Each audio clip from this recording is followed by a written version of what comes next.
ولن أكون على النار جحيم يا رسول الله يا نبي لك الشفاعة وحد المطلب أنت المرتجى يوم الزحام اشفع لنا يا حبيبنا اشفع لنا يا حبيبنا يا رسول الله يا نبي لك الشفاعة هذا مطلبي أنت المرتجى يوم الزحام اشفع لنا يا حبيبنا اشفع لنا يا حبيبنا يا حبيب يا حبيب أنت للخلق يا طبيب خذنا بك يا حبيب أنت للخلق يا طبيب يا طبيب اشفع لنا لنا يا حبيبنا لك الشفاعة يا رسول الله لك الشفاعة يا رسول الله يا رسول الله يا نبي لك الشفاعة هذا مطلبي أنت المرتجى يوم الزحام اشفع لنا يا حبيبنا لك الشفاعة يا رسول الله بالشر المبين تنصر الحدايا بين العالمين أجدنا بالبرايا بشر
kisah sang Rasul yang penuh suka duka. Rahatil adyar tasyadu fi layalil maulidi wa barikun nur yabnu limani ahmadi.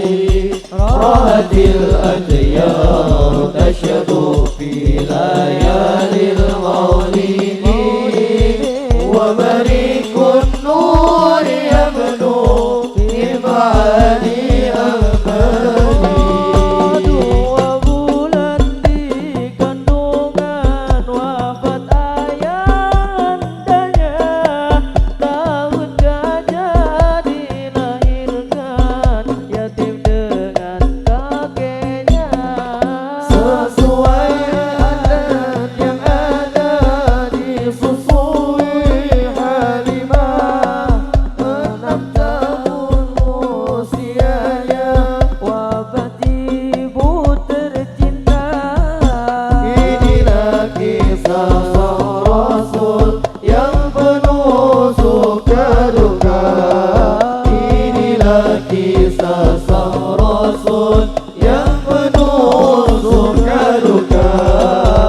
Rahatil adyar tasyadu fi layalil maulidi wa barikun nur yabnu bima'ani ahmadi. Rahatil adyar tasyadu fi layalil maulidi wa barikun nur yabnu bima'ani ahmadi.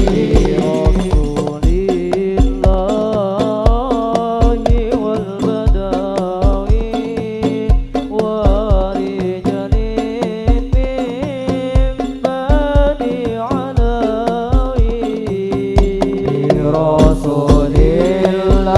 Rasulillahi wal badawi wa rijalin min bani alawi. Salaku fil manhajin nabawi bi Rasulillahi wal badawi. Bi Rasulillahi wal badawi wa rijalin min bani alawi. Bi Rasulillahi wal badawi wa rijalin min bani alawi. Salaku fil manhajin nabawi bi Rasulillahi wal badawi. Inni qad madadtu yadi hingga arzu faidal madadi.